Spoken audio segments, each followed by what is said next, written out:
Hi students, it's Mr. Lewis here. Today I'll be reading a book about music with an introduction by some special guests. Enjoy! Today we're going to be reading the musical life of Gustav Mole, who wants to be a musician and find his true love. I think. I hope you like the story. The Musical Life of Gustav Mole, illustrated by Catherine Mayrick.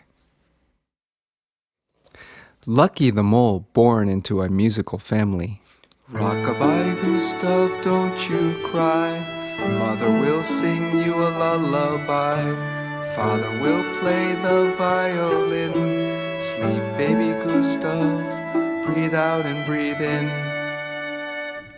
A musical home is never dull. 3 happy animals, 1, 2, 3, playing a trio, do you see? Someone is clapping, yes, it's me. Father plays the violin, mother plays the oboe, frog plays the cello, he's a very fine fellow.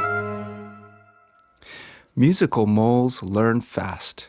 4 happy animals play a string quartet. I conduct them with my rattle, but they aren't at all upset.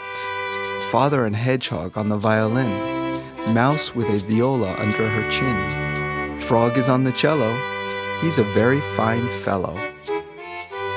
The more the merrier. The more we are together, the merrier we get. 5 happy animals playing a quintet. Father and mother on the violin, hedgehog at the piano, badger plays the double bass, frog is on the cello. There is no doubt he's a very fine fellow. Music is made to make friends. All the animals have brought their musical toys to play school. We sing, dance, and have fun. Spike and I play drums. My cousin plays castanets and trumpet. It is deafening, really good music. Mother shows us how to make our own instruments. She says it will help us to understand music better. Froggy shakes up beans in a jar. Spike blows the bottle flute. Little Badger plays the pan and spoon. I play the bottle phone. At school we learn to play real instruments. This is Badger on the triangle. This is me on the recorder. This is Hedgehog on the xylophone. This is Mouse on the drum. This is Frog on the tambourine. Music is for singing. We learn to sing together in the choir. We sing all our favorite nursery rhymes, like Pop Goes the Weasel, Old MacDonald, There Was an Old Lady, This Old Man, and There Were 10 in the Bed. Music is for everyone. Once a year, all the animals get together for the Village Music Festival. Some play and some listen. Frog and Hedgehog rehearsed for weeks.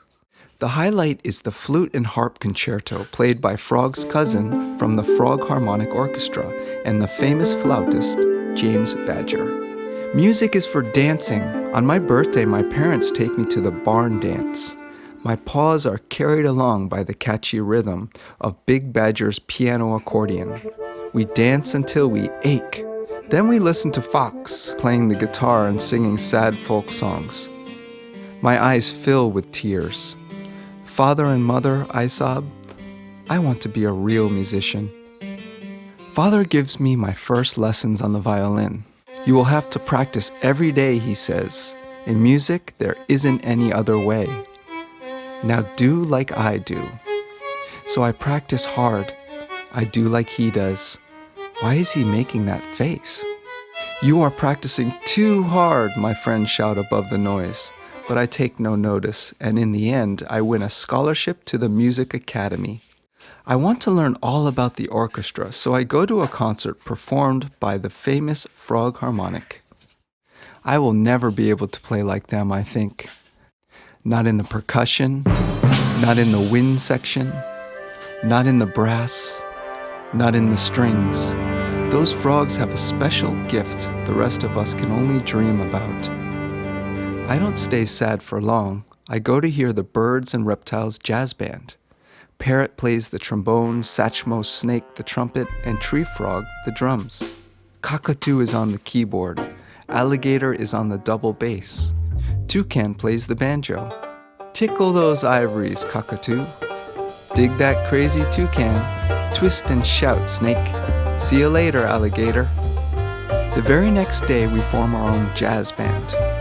Put your hands together, please, for Badger on the tenor saxophone, for Fox on the double bass, for Hedgehog on the drums, and last but not least, for the leader of the band, the great jazz violinist, Gustav. I return to my studies. I am still determined to be a virtuoso.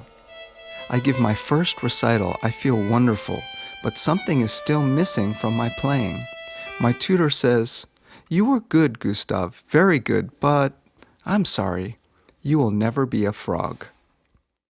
One day, a poster appears on the Academy notice board. The great Maria Frog is coming to sing Carmen at the Opera House.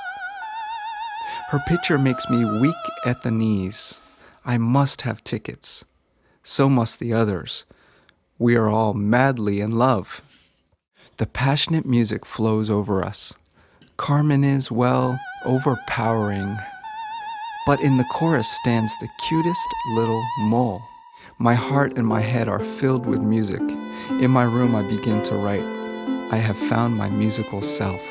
I'm going to be a composer. Beneath the balcony of her room, I serenade her with my lover's lament. I know she is there. I heard her giggle. What bliss! Suddenly my happiness, my head, and my violin are drenched with cold water.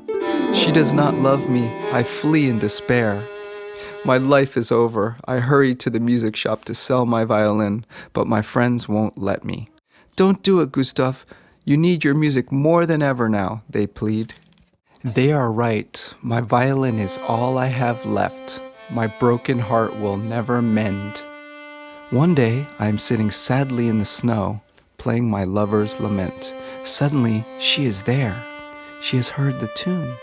"Gustav, you short-sighted silly. Maria was jealous. She threw the water." "Marry me," I cry. I will, of course I will, silly." Music has brought us together again. A few weeks later, I wish you could have been here at our musical wedding. My musical life has been very happy. I have enjoyed every sort of music, listening and playing, dancing and singing. Now, I am a successful composer, and we are very happy, all 7 of us. Lucky the mole born into a musical family. How many instruments can you count in this book? How many types of string, wind, brass, percussion? How many types of music? How many moods and occasions?